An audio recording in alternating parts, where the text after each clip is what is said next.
15 मिनिटांमध्ये तयार होणारी आणि कोणत्याही प्रकारचं वाटण न वापरता तयार होणारी तितकीच चमचमीत आणि टेस्टी अशी जर कोणती भाजी करायची असेल ना, तर आजची ही भाजी एकदा तुम्ही नक्की ट्राय करा. अतिशय टेस्टी आहे आणि करायलाही अगदी सोपी आहे आणि याची चव म्हणाल ना तर एकदमच झक्कास अशी आहे. तर वेळ न घालवता झटपट आपण रेसिपीला सुरुवात करूया. तर आजची ही दही शिमला मिरची करायची कशी, तर सगळ्यात अगोदर गॅसवर आपल्याला पॅन गरम करून घ्यायचं आहे. इथे कढई वापरू शकता. तेल गरम करून घ्यायचे आणि तेल गरम झालं की जिऱ्याची फोडणी करून घ्यायची आहे. आणि इथे मी एक मोठा कांदा घेतलेला आहे, तो उभा चिरून घेतलेला आहे. तुम्हाला आवडत असेल तर बारीकही चिरू शकता. सोबतच शिमला मिरची घेतलेली आहे. 3 शिमला मिरची माझ्याजवळ शिल्लक होत्या, त्या उन्हामुळे सुकत चाललेल्या होत्या, त्यामुळे याची आज मी भाजी करायचं ठरवलं.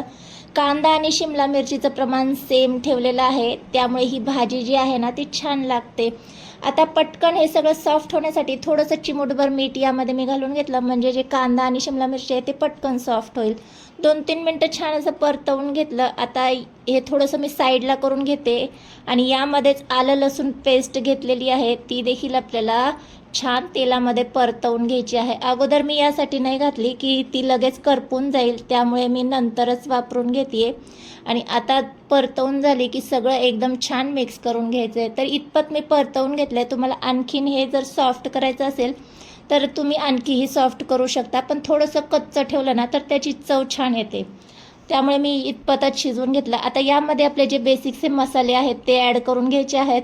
हळद, चवीनुसार मीठ आणि तिखट आवडीनुसार घालून घ्यायचे. छान मिक्स करून घ्यायचे. तर मसाले करपत होते, त्यामुळे मी एकदा मिक्स करून घेतलं आणि नंतर शिल्लक राहिलेले मसाले म्हणजे धना जिरा पावडर ॲड करून घेतलेली आहे.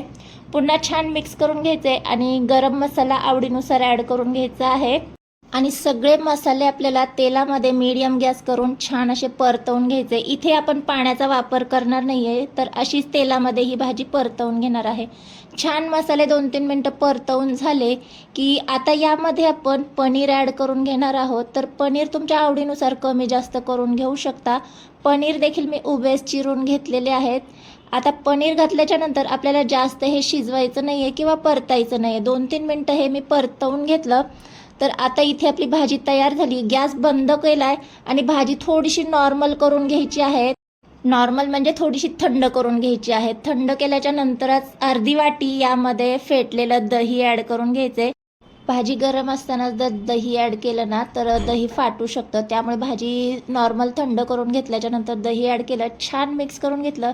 तर इथे पाहू शकता मस्त अगदी 10 ते 15 मिनटात आपली भाजी तयार होते. तर दिसायला जितकी दिसतीये ना सुंदर, तितकीच टेस्टी देखील आहे. सर्वात शेवटी बारीक चिरलेली कोथिंबीर यावर घालून घ्यायची आणि मस्त अशी आपली दही शिमला मिरचीची भाजी इथे तयार झालेली आहे. ही भाजी तुम्ही चपाती सोबत खाऊ शकता किंवा नान सोबत खाऊ शकता.